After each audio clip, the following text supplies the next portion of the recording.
Corona काल में 2-3 बार खबरें आई कि हवा साफ है, प्रदूषण नहीं है। मैदानी इलाकों से माउंट एवरेस्ट और हिमालय दिख रहा है।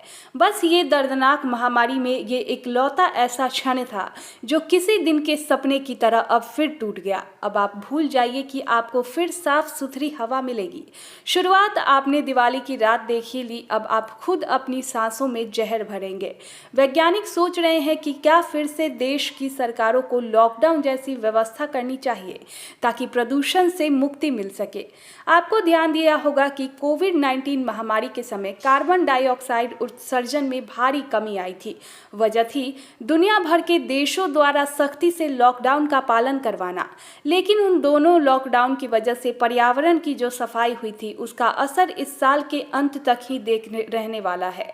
इस हफ्ते दुनिया भर के दिग्गज वैज्ञानिकों ने यह अंदेशा जताया है कि इसमें कहा गया है कि साल 2021 में पिछले साल की तुलना में 4.9% कार्बन उत्सर्जन ज़्यादा हुआ, यानी 36.4 बिलियन टन जीवाश्म ईंधन जलाया गया। यह इसलिए हुआ क्योंकि दुनिया भर के देशों में कोयले की मांग तेजी से बढ़ी। चीन और भारत दुनिया को कोयले की सबसे ज़्यादा सप्लाई करते हैं। कोयले के तेजी से उत्पादन और उपयोग की वजह से कार्बन डाइऑक्साइड की मात्रा तेजी से बढ़ी। अगले साल यह मात्रा और ज़्यादा बढ़ने की आशंका जताई जा रही है। ग्लोबल कार्बन प्रोजेक्ट के सदस्य और यूके के नॉर्विच स्थित यूनिवर्सिटी ऑफ ईस्ट एंग्लिया की क्लाइमेट साइंटिस्ट कॉरिन लेकवेयर ने कहा कि महामारी के बाद प्रदूषण का बढ़ना एक रियलिटी चेक है। महामारी शुरू हुई दिसंबर 2019 में। साल 2020 में साल 2019 की तुलना में 5.4% कम कार्बन उत्सर्जन हुआ क्योंकि रेस्टोरेंट बंद थे, होटल्स बंद थे, फैक्ट्री पर ताला लगा हुआ था, इंडस्ट्री सन्नाटे में थी, विमान ग्राउंडेड थे, सीमाएं बंद थी, लोगों का आना जाना बंद था। ऐसे में प्रदूषण का स्तर कम होना तय था। ये प्रदूषण साल 2021 की फरवरी तक लगभग इसी स्तर पर था। लेकिन जैसे ही दूसरे लॉकडाउन से राहत मिलते ही दुनिया भर में प्रदूषण का स्तर तेजी से बढ़ने लगा। दुनिया में सबसे ज्यादा ग्रीन हाउस गैस अमेरिका, यूरोपीय देश, भारत और चीन निकालते हैं। इन्हीं देशों में सबसे ज्यादा प्रदूषण होता है।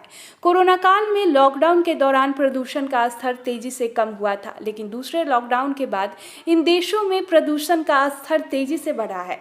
भारत में तो दिवाली की रात से प्रदूषण का स्तर बहुत ज्यादा तेजी से ऊपर आया। दुनिया में सबसे ज्यादा कार्बन उत्सर्जन करने वाले देश चीन में कोयले की खपत में कोरोना काल की तुलना में ज्यादा इजाफा हुआ है।